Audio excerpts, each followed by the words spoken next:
저는 어린 시절부터 이제 어머니를 따라서 부흥회를 다닐 일이 많이 있었습니다. 그래서 이제 부흥회를 항상 가면 이제 어르신분들이 앞에 쫙 포진돼 계시고 이제 중간에 방석 들고 가서 앉아 있으면 이제 강사님들이 오셔서 막 한 가지 찬양 가지고 막 30분씩 막 뜨겁게 박수 치면서 막 부르셨습니다. 그때 이제 여러 가지 기억이 나는데 그 중에서도 가장 기억에 생생하게 남는 것은 그 강사님들이 다 한결같이 한 가지 주제만을 가지고 이야기했었다는 그 사실이 지금까지도 제 기억에 남습니다. 그 한 가지 주제가 무엇이었느냐 하면 바로 성령의 충만이었습니다. 성령 충만을 받아야 된다고 항상 강사분들은 뭐 찬양 시작할 때부터 그리고 말씀의 내용도 그리고 뒤에 기도 내용도 전부 다 이 성령 충만에 대한 이야기뿐이었습니다. 그래서 이 성령 충만을 받아야 된다라는 이 강사분의 이야기가 나오면 그때부터 이곳에 앉아 계시던 어르신분들을 비롯해서 모든 사람들이 갑자기 막 두 손을 들고 주여 삼창을 크게 외친 후에 이 방언 기도를 막 뜨겁게 막 하기 시작하는 겁니다. 막 옆에서 뭐 랄랄랄랄랄라 막 이렇게 방언을 하는 그 소리를 듣다 보면 처음에는 몰랐는데 이제 나중에는 이게 방언이구나라는 걸 알았습니다. 그래서인지 저는 어린 시절부터 성령 충만하면은 이 방언의 기도를 하는 것이 바로 성령 충만이구나 이런 공식이 생겨나게 되었습니다. 그리고 그것은 제가 조금 더 커서 이제 중학교, 고등학교가 들어가고 또 거기서 수련회를 갈 때에도 마찬가지였습니다. 그리고 이제 저는 그 방언을 할 줄을 모르니까 그 방언을 받고 싶어서 더 열심히 평소에도 기도를 했고 또 수련회에 가서도 이 방언을 달라고 계속 기도를 했습니다. 그런데 그 성령 충만을 구했습니다. 성령 충만을 구했지만 실제로 제 마음속의 생각은 성령 충만을 받았는 걸 어떻게 할 수 있느냐? 내가 방언의 은사를 받았는지 안 받았는지로 알 수 있다고 생각을 했습니다. 그리고 그 성령 충만을 간절히 기도하던 어느 겨울 수련회 때에 저는 예수님을 인격적으로 만나는 경험을 하게 되었습니다. 그리고 감사하게도 바로 그때에 이 방언의 은사도 같이 받게 되었습니다. 그것은 참 신기한 경험이었습니다. 방언으로 막 기도를 하니까 시간이 한 30분 정도밖에 안 지난 것 같은데 눈을 딱 떠보니까 3시간이 지나 있는 거예요. 그 기도하는 시간이 이렇게 신나고 재미있는 것인 줄을 예전에는 미처 알지 못했습니다. 그렇게 한참 열심히 방언 기도를 하게 되었고 또 그때 저는 하나님께서 살아계시다라는 사실을 진정으로 느낄 수가 있었습니다. 그런데 시간이 조금 흐르고 나서 저는 한 가지 커다란 사실을 깨닫게 되었습니다. 저는 성령의 충만을 위하여 또 방언의 은사를 받기를 위하여 열심히 기도는 하였는데 정작 그것을 가지고 무엇을 해야 되는지에 대해서는 전혀 생각해 본 적이 없었던 것입니다. 하나님께서 저에게 방언의 은사를 주신 이유가 무엇이었겠습니까? 당연히 더 지금보다 많이 더 열심히 기도하라고 주신 것 아니겠습니까? 그런데 저는 실제로 그 방언의 은사를 받았는데도 불구하고 그 방언의 은사를 받기 전이나 방언의 은사를 받고 난 후나 그다지 기도 시간이 차이가 나지 않았던 것입니다. 즉 저는 진짜 중요한 본질은 놓쳐버린 채 그저 신비하게 보이는 그 방언이라는 현상에만 집착해 있었던 것입니다.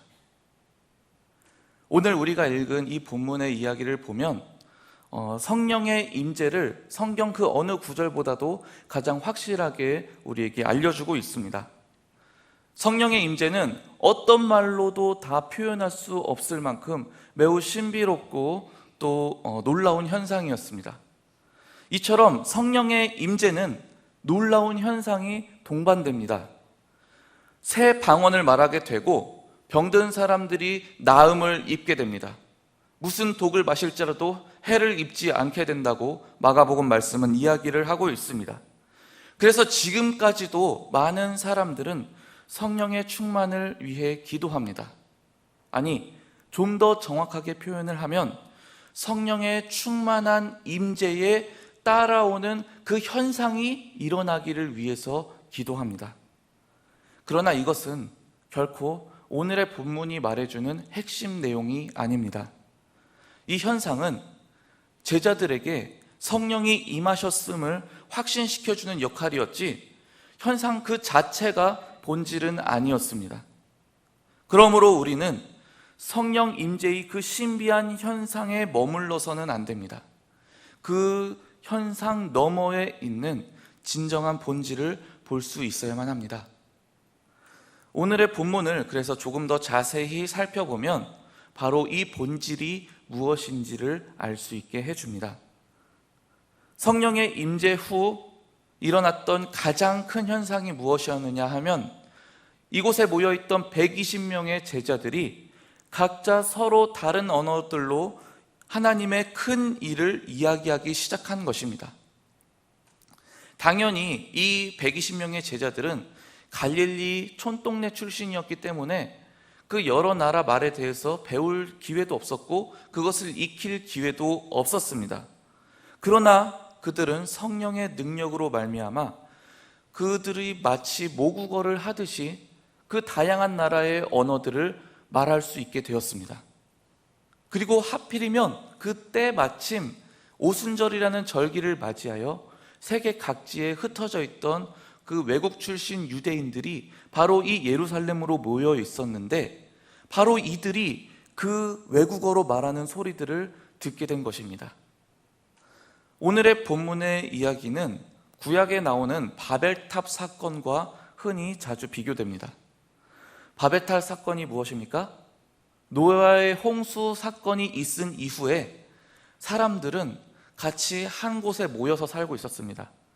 그들은 서로 힘을 합하여 같이 저 하늘에까지 닿을 만한 높은 탑을 쌓자고 이야기를 합니다. 그래서 그들은 서로 힘을 합해서 열심히 그 바벨탑을 쌓게 됩니다. 그러나 하나님께서는 그들의 언어를 서로 다르게 하십니다. 그래서 말이 통하지 않고 뜻이 통하지 않게 하십니다. 그래서 그 결과 그들은 함께 살지 못하게 되고 세상 가운데 서로 뿔뿔이 흩어져서 살게 됩니다. 그러나 성령이 이 땅에 강림하신 바로 이날 세계 각국을 상징하는 이들이 예루살렘에 모였습니다. 예수 그리스도의 보혈이 흘려진 바로 그 땅에서 서로 다른 언어를 사용하는 세계 각지의 사람들이 말은 서로 다를지라도 모두 동일한 구원의 이야기를 듣게 된 것입니다. 비록 사용된 언어는 서로 달랐을지 모르지만 그 안의 내용은 모두 동일하게 예수 그리스도로 인한 하나님의 구원에 대한 이야기였습니다. 즉 바벨탑 사건으로 세계 각지에 흩어진 그 수많은 언어들이 오순절 성령 강림의 이 놀라운 사건을 통하여 예수 그리스도의 이름이라는 그 하나의 주제를 가지고 다시 하나로 합쳐지게 된 것입니다. 이날 이후에 놀라운 일이 일어납니다. 바로 이곳에 모여있던 그 수많은 세계 각지의 사람들이 여기에서 예수님에 관련된 그 복음의 소식을 듣고 다시 자신들이 사는 원래 고향으로 되돌아갑니다. 그런데 그냥 되돌아가서 삽니까? 아닙니다. 그곳에 가서 그들은 자신들이 들었던 이 놀라운 구원의 이야기를 자신의 주변에 사는 사람들에게 전파하고 다니기 시작합니다. 그래서 점차 각지에 하나님의 놀라운 복음의 이야기가 퍼져나가게 됩니다. 그 대표적인 곳이 바로 로마 교회입니다. 보통 이 신약 성경에 나오는 많은 교회들은 베드로 아니면 바울과 같은 사람들이 가서 그곳을 개척합니다. 거기에다 복음의 씨앗을 뿌리고 그 복음의 이야기를 들은 사람들이 이제 함께 모여서 교회를 이루는데, 독특하게도 이 로마 교회에는 그 누군가가 가서 복음을 전했고 교회를 개척했다라는 이야기가 안 나옵니다. 안 나오는데도 그 로마 교회에 교회가 세워집니다. 많은 신학자들은 바로 오늘의 본문인 이 오순절 성령 강림 사건을 통해서 이 로마의 교회가 세워졌다고 이야기를 합니다. 10절에 보시면 로마에서 온 사람들이 복음을 들었다고 지금 기록이 되어 있습니다. 그런데 바로 이때에 이 복음의 이야기를 들은 이 사람들이 다시 로마로 가서 그 예수님에 대한 이야기를 전하면서 그곳에 교회를 세우게 된 것입니다. 자, 그렇다면 이제 우리는 본문의 신비한 현상이 일어나게 된 목적이 무엇인지 조금 더 분명하게 알 수 있게 됩니다. 함께 11절 말씀을 한 목소리로 읽어보도록 하겠습니다. 함께 한 목소리 읽어보겠습니다. 시작. 그레데인과 아라비아인들이라 우리가 다 우리의 각 언어로 하나님의 큰 일을 말함을 듣는도다 하고. 아멘. 120명의 제자들이 전혀 배우지도 못하고 익히지도 못한 그 서로 다양한 언어들을 말하게 된 것은 이런 신기한 사건을 통해서 수많은 사람들의 이목을 끌기 위함이 아니었습니다. 이 기적이 일어난 이유는 하나님의 큰 일, 즉 예수님을 통한 구원의 기쁜 소식을 그들 각자에게 조금이라도 더 정확하게 전달하기 위함이었던 것입니다. 하나님이 세상을 이처럼 사랑하사 독생자를 주셨다는 이 놀라운 구원의 이야기가 땅끝까지 전파되어야 하겠기에 각 나라의 족속들의 수많은 방언들을 제자들이 말하게 되는 놀라운 기적이 일어났던 것입니다. 이 초대교회의 사건 이후에 시간이 흐르면서 많은 그리스도인들은 여전히 이 오순절 성령 강림 사건을 주목하게 되었습니다. 아니, 조금 더 정확하게 말하자면 바로 이때 일어났던 이 신비한 현상들, 또 특별히 이 방언으로 말하게 된 이 사건들을 주목하였습니다. 그런데 놀랍게도 정작 이 본문의 당사자였던 제자들은 자신들이 이렇게 다른 나라의 언어들을 막 구사하게 되는 것, 우리로서는 참 신기하게 느껴질 것 같은 그 일을 그들은 전혀 신기하게 여기지 않았다는 것을 알게 됩니다. 실제로 본문 앞뒤의 모든 구절들을 다 읽어보아도 이들이 내가 이 신기한 언어들을 막 말하네? 막 이러면서 놀라거나 기뻐하는 그런 모습이 조금도 등장하지 않고 있습니다. 이것은 사실 좀 이해하기 어려운 이야기입니다. 왜냐하면 이 성령 강림 사건은 제자들이 그토록 간절히 바랬던 사건이었습니다. 그들은 이 성령 강림을 위해서 그 목숨이 위협을 받는 예루살렘이라는 곳에 끝까지 남아 있었습니다. 언제 성령이 강림하실지도 모르지만 그들은 바로 이 성령 강림이 오시기를 간절히 기도하면서 기다리고 있었습니다. 그리고 그들이 그렇게 기다렸던 그 성령의 강림이 마침내 오늘 이 시간에 일어나게 되었는데, 그리고 그들은 그것을 통해서 놀라운 방언의 역사를 체험하게 되었는데, 그럼에도 불구하고 그들은 그것으로 인하여 기뻐하지 않고 있었습니다. 왜 그들은 이 일로 인하여 기뻐하지 않았을까요? 후대의 많은 신앙인들은 우리를 포함하여 이 놀라운 기적의 사건에 관심을 가지는데 왜 정작 이 제자들의 마음에는 이 부분이 그렇게 큰 의미를 차지하지 않았던 것일까요? 도대체 그들의 마음에 무엇이 자리 잡고 있었기에 이 방언의 현상이 그들의 마음을 사로잡지 못했던 것입니까? 이 120명의 제자들의 마음속 가장 깊은 곳에 위치한 것은 이 신기한 현상에 대한 기대감이 아니었습니다. 그들의 마음은 온통 그들을 사랑하고 그들에게 마지막까지 사명을 맡겨주신 예수님의 말씀으로 가득 차 있었습니다. 주님께서 하늘로 올라가시기 전 그들에게 마지막으로 당부하신 그 말씀이 그들의 마음을 강력하게 사로잡고 있었던 것입니다. 오직 성령이 너희에게 임하시면 너희가 권능을 받고 땅 끝까지 나가서 내 증인이 되리라. 제자들에게 있어서 성령의 임재, 성령 충만은 결코 최종 종착지가 아니었습니다. 제자들은 성령의 임재를 통하여 이제 비로소 예수님의 참된 증인이 되고자 했던 것입니다. 다른 사람들에게는 성령 충만과 이 방언의 현상이 최종 목적지였을지도 모릅니다. 그러나 제자들에게는 그것이 오히려 시작을 알리는 신호였습니다. 그래서 그들은 성령을 통해 받은 그 방언의 능력을 최대한 활용하여 예수 그리스도의 이야기를 전했습니다. 자신들이 할 수 있는 최대한의 능력을 다 동원하여서 할 수만 있다면 더 많은 사람들에게 나아가서 예수 그리스도가 너희를 위하여 죽으셨고 다시 살아나신 부활의 능력의 주라고 그 많은 사람들에게 예수님의 증인으로서의 역할을 감당했던 것입니다.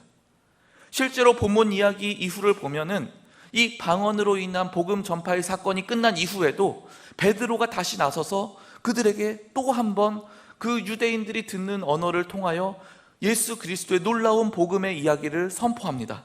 그 이후에도 사도행전 곳곳에, 아니 사도행전이 끝날 때까지 제자들의 증인으로서의 삶은 결코 멈추지 않았습니다. 그 중간중간마다 그들을 괴롭히는 핍박들이 있었지만, 그래서 그 핍박으로 인해 예루살렘에서 세계 각지로 뿔뿔이 흩어지게 되었지만, 제자들은 그들이 흩어진 그 모든 곳에서 결코 증인으로서의 삶을 멈추지 않았습니다. 그리하여 그들을 통하여 마침내 세계 각지에 복음이 흩어지게 되었고, 그 복음은 지구 반대편에 위치하는 바로 지금 이곳에 있는 우리에게도 이 놀라운 기쁜 소식이 전파되게 되었던 것입니다. 지금도 수많은 그리스도인들은 여전히 성령 충만과 그 신비한 은사를 간절히 사모하고 있습니다. 하지만 그것은 과정일 뿐 목적이 될 수는 없습니다. 이 모든 신비한 사역들은 궁극적으로 예수님을 드러내는 데 사용되어져야만 합니다. 우리가 매주일 예배를 드리고 있지 않습니까? 매일매일 나와서 새벽 예배를 드리고 또 집에 가서는 성경을 읽고 묵상하고 기도를 하고 있지 않습니까? 그런데 그 모든 것들, 이 자체가 궁극적인 목적입니까? 결코 그렇지 않습니다. 우리가 하는 이 모든 경건 생활의 목적은 이를 통해서 우리 각자의 삶 속에 성령이 충만하게 임하시기 위함입니다. 그리고 그것이 궁극적인 목적이 아닙니다. 우리 모든 신앙생활의 궁극적인 목적은 결국 우리 스스로가 조금이라도 더 예수님의 바른 증인으로 살아가기 위함입니다. 그래서 우리는 성령 충만을 위하여 기도해야만 합니다. 성령으로 충만해야만 비로소 우리는 예수님의 증인으로 바로 살 수 있기 때문입니다. 우리의 경건 생활은 성령 충만으로, 그리고 성령 충만은 반드시 예수의 증인된 삶으로 연결되어야만 합니다. 이른 시간에 이처럼 주님 앞에 나와 예배를 드리는 이 모습은 얼마나 귀한지 모르겠습니다. 그러나 이 시간에 나와 앉아있는 것 그 자체가 목적이 될 수는 없습니다. 우리는 이 시간 무엇을 위해 기도해야 합니까? 오늘 하루를, 나의 일상을 성령으로 충만하게 살 수 있기를 위하여 기도해야만 합니다. 그리하여 나의 일상의 삶을 통해 예수님만이 드러나시기를 간절히 기도해야만 합니다. 그럴 때 우리는 예수님의 증인으로서 우리에게 맡겨진 가장 위대한 사명을 이루어가는 진정한 그리스도인이 될 것입니다. 함께 기도하겠습니다.